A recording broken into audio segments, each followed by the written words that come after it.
আসসালামু আলাইকুম রহমতুল্লাহ। সুপ্রিয় দর্শক, আল্লাহর আজাব থেকে বাঁচতে রাসূল সাল্লাল্লাহু আলাইহি ওয়াসাল্লাম আমাদেরকে একটি ছোট্ট দোয়া শিক্ষা দিয়েছেন। আজকের ভিডিওতে সেই দোয়া সম্পর্কেই আপনাদের সাথে আলোচনা করব, তাই ভিডিওটি শুরু থেকে শেষ পর্যন্ত দেখার অনুরোধ করছি।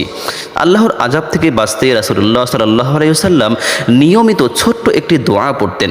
হাদিসে বর্ণনা থেকে তা সুস্পষ্ট। এটি ছিল উম্মতে মুহাম্মাদের জন্য অন্যতম শিক্ষা। কি দোয়া পড়তেন বিশ্বনবী? হযরত হুযাইফা ইবনে ইয়ামান রাদিয়াল্লাহু তাআলা আনহু বর্ণনা করেছেন, যখন নবী সাল্লাল্লাহু আলাইহি ওয়াসাল্লাম ঘুমানোর ইচ্ছা করতেন তখন তিনি নিজের ডান হাত মাথার নিচে রেখে এই দোয়াটি পড়তেন। প্রিয় নবী সাল্লাল্লাহু আলাইহি ওয়াসাল্লাম পরকালের আযাব থেকে বাঁচতে যে দোয়া পড়তেন, সে দোয়ায় মুমিন বান্দার জন্য রয়েছে দুনিয়ার আযাব গজব থেকে বেঁচে থাকার অনুপ্রেরণা ও শিক্ষা। কেননা আল্লাহ তাআলা তার প্রিয় বান্দাদের পরকালীন জীবনকে সুন্দর করতে দুনিয়ার জীবনকে করবেন গুনাহমুক্ত।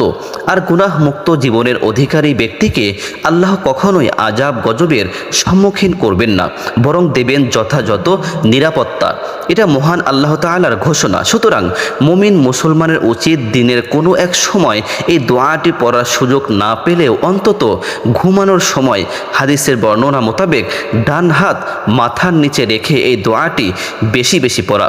প্রিয় দর্শক, দোয়াটি হচ্ছে আল্লাহুম্মা কিনি আযাবাকা ইয়াওমা তাজমাউ ইবাদাকা আও তাবআসু ইবাদাকা। প্রিয় দর্শক, আপনাদের সুবিধার্থে দোয়াটি আরও একবার উচ্চারণ করছি, আল্লাহুম্মা কিনি আযাবাকা ইয়াওমা তাজমাউ ইবাদাকা আও তাবআসু ইবাদাকা। এর অর্থ হচ্ছে, হে আল্লাহ, যেদিন তুমি তোমার বান্দাদের একত্রিত করবে অথবা পুনরায় জীবিত করবে, সেদিন আমাকে তোমার আযাব থেকে হেফাজতে রেখো।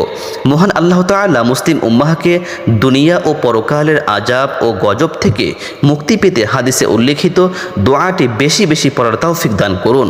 হাদিসের উপর আমল করার তৌফিক দান করুন। আমিন।